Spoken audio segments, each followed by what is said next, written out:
Hi, community. Coach Allie here with you today. I am wanting to say thank you. Thank you, thank you, thank you for being a subscriber, for watching some of these videos on my channel. I really appreciate this support and I really appreciate you being here. I'm going to do my best to give you the best education I can, the most support I can, and just be here for you in a way that feels comforting and that you're not alone. I've been through this journey of insomnia and anxiety recovery, and I know what it looks like. I know what it's about. I've come out on the other side of it, and I'm here to tell you that it is possible.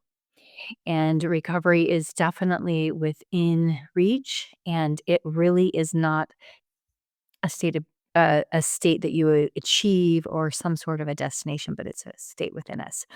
And I talk about that in a lot of my different videos, but we'll talk about it more.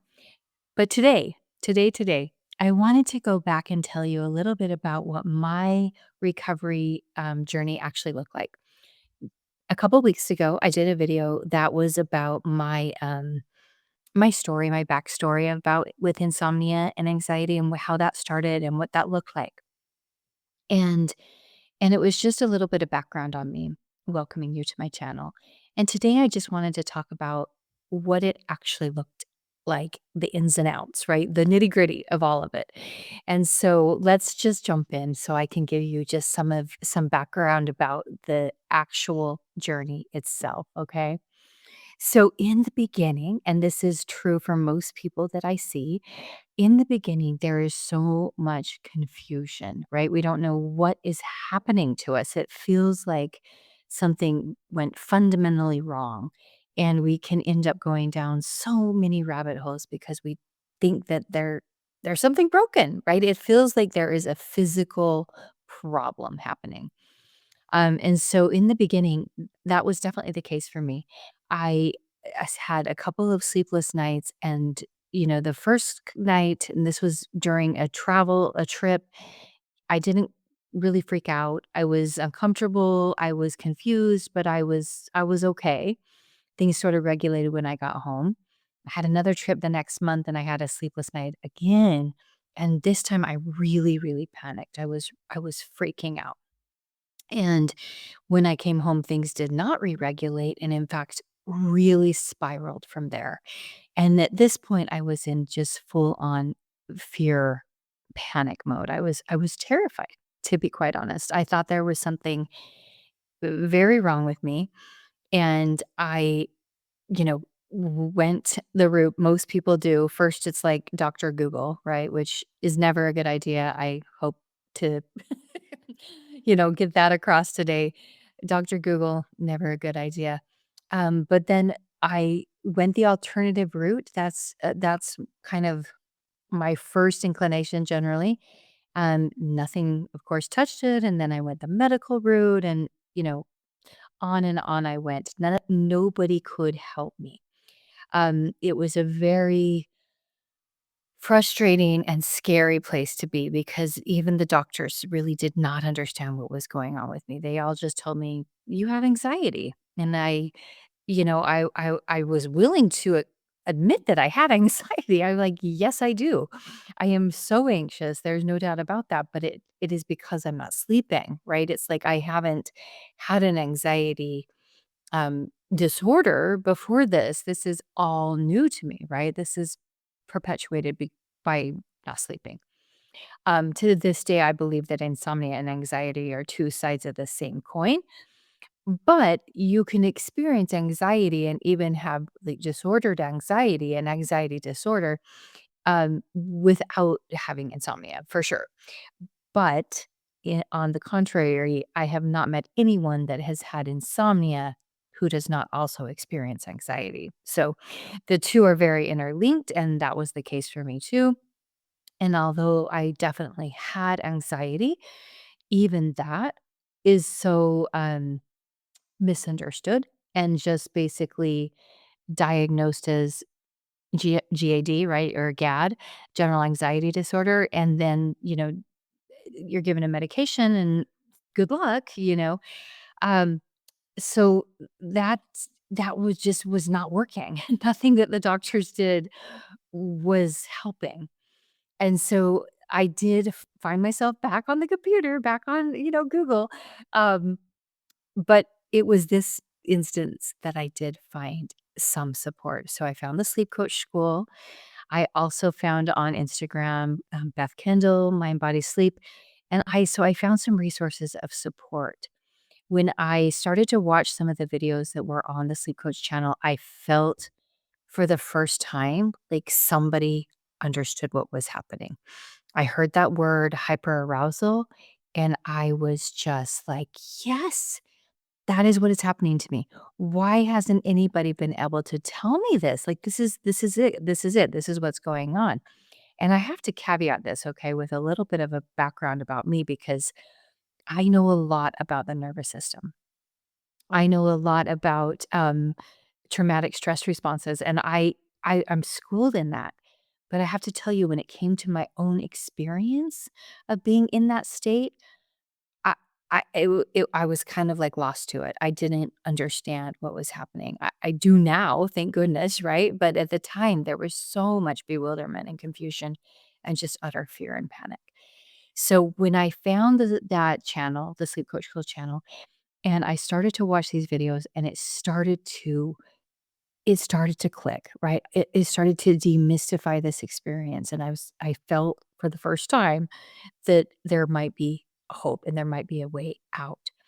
So I did join the immunity program, and that was, after I had done countless, countless other things, including, you know, CBTI and every acupuncture and holistic treatment that I could find, you right? Um, the list is so long, I won't even go there, but I finally landed on this program. So there's some really wonderful programs out there now to support you in a group setting, right? Um, Beth has her own program, Beth Kendall, Mind, Body, Sleep, and the Sleep Coach School has a wonderful program. And I joined that program and I coach on that program now to this day. And I also have my own private one on one practice that I see clients. Yeah, every day. That's what I've been doing for the last, what, 2 years or so, 2.5 years. Anyway, it demystified it. I started to get the right education, and that started to change everything. I got into this community, this group, and I had some support. I knew that I wasn't alone. There's something so powerful about being in a setting where you hear everybody else's stories and you feel so validated, right? Like, "Oh my gosh, this is happening to lots of people. I'm not crazy. I'm not broken. It happens to a lot of people," right? This is not an uncommon experience, and it's actually not. Insomnia is not an uncommon experience. So, that was the beginning. And then what happened following that was understanding, right? I started to get the right education. I started to understand what was happening. That alone lowered some pressure. Learning how sleep worked, what was going on in my nervous system, that my brain had misidentified wakefulness as a danger. And that was the primary token. So when the brain misidentifies something as dangerous that is inherently safe, that's a token. Now we can have, lots and different tokens aside from that one. That was the initial or primary token, but there became many secondary and beyond, experiences of tokenization, and that is to say, my brain wanted to label many things as a threat and a danger, including my own emotions, anxiety, fear. Fear being the prominent and dominant emotion in this insomnia journey for me.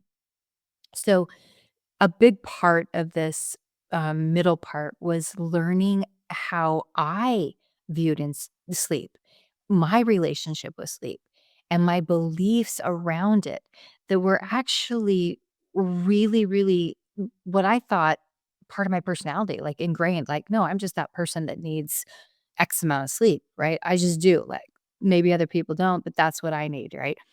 This was a belief, not a fact, but it was one I had held for so long that it was really hard to see that as not true, right? So, this is just one example of so many beliefs that began to unravel as I actually saw them for what they were. And what they were was old stories, old programming, beliefs based on fear and limitations that were very much keeping me stuck and in a perpetuated struggle. So that was a huge part of my recovery journey, and I work with people with that all the time because belief is the most powerful medicine.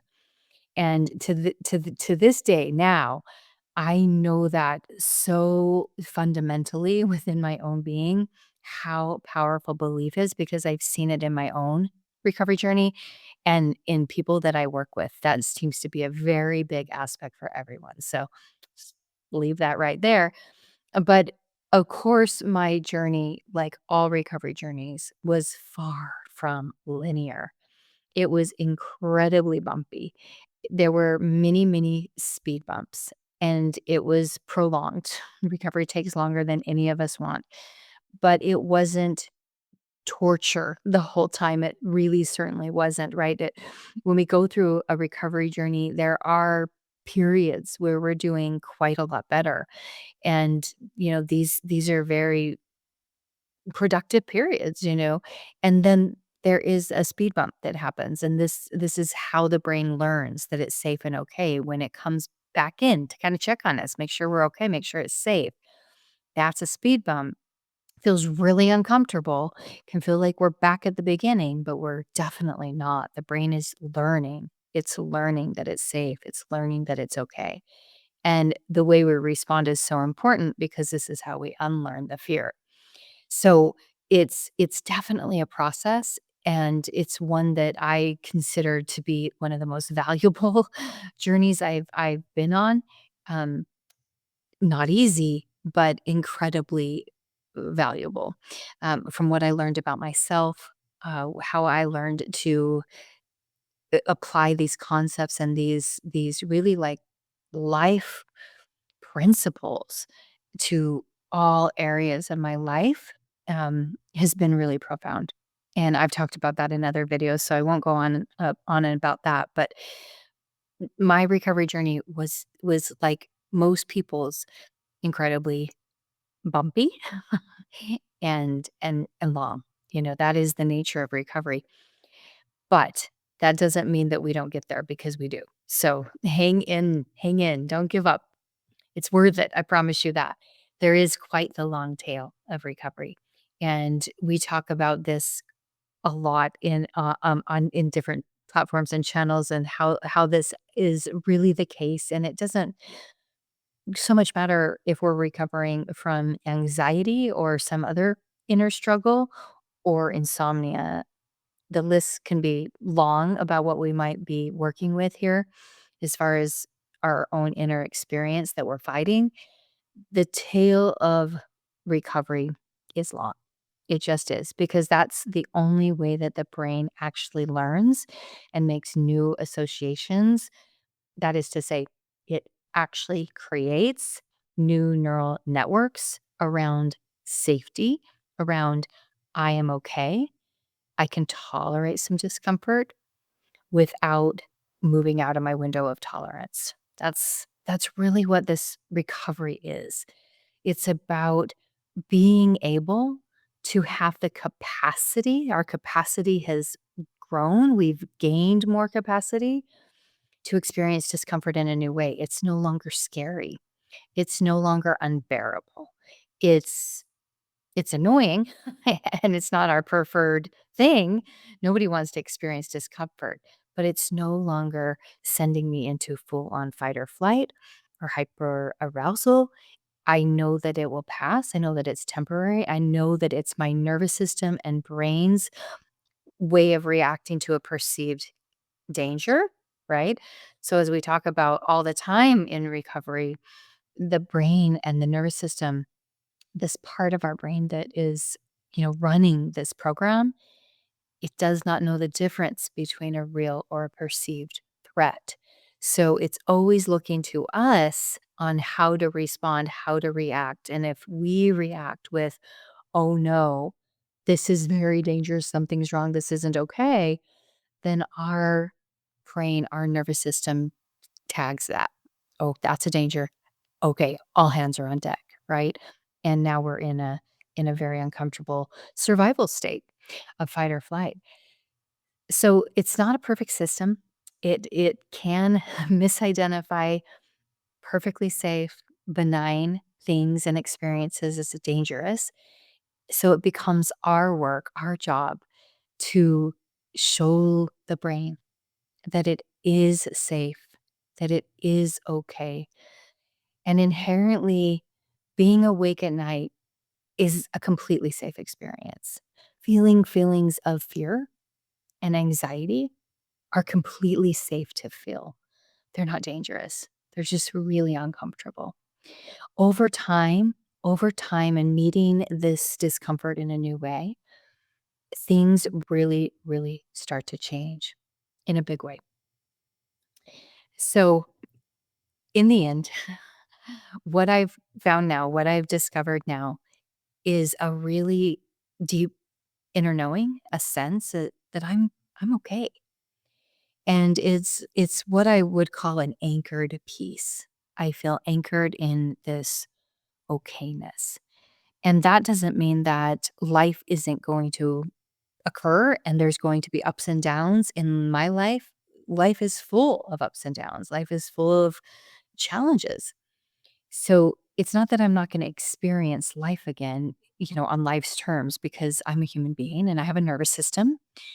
But I know now that I have gained some capacity. My window of tolerance has widened so that I can have these experiences and allow them to pass through me without getting overly reactive or worrying that that's a problem, that's an issue, I need to fix that. I know now that I can let it be and it will very much pass on its own. And this is the beauty of recovery. It's a state within me. It's a state of being, not something out there, not something that we achieve, but a very deep sense of peace within. I hope that makes sense, and I hope that helps just unravel some of the mystery around what this recovery journey can look like, and maybe you're in the middle of it now and you just needed, to hear a little bit about what it looked like for someone else that's gone through it. So I wanted to just give you that more extended version of what my recovery actually looked like. I hope it was helpful. I appreciate you so much for taking the time to be here and tune into this episode. I would absolutely love it if you would like, subscribe, and share. And feel free to comment. If you have a question that you're really wanting answered, drop it in the comments, and I will be sure to take some time to answer that. Thank you so much. Bye for now.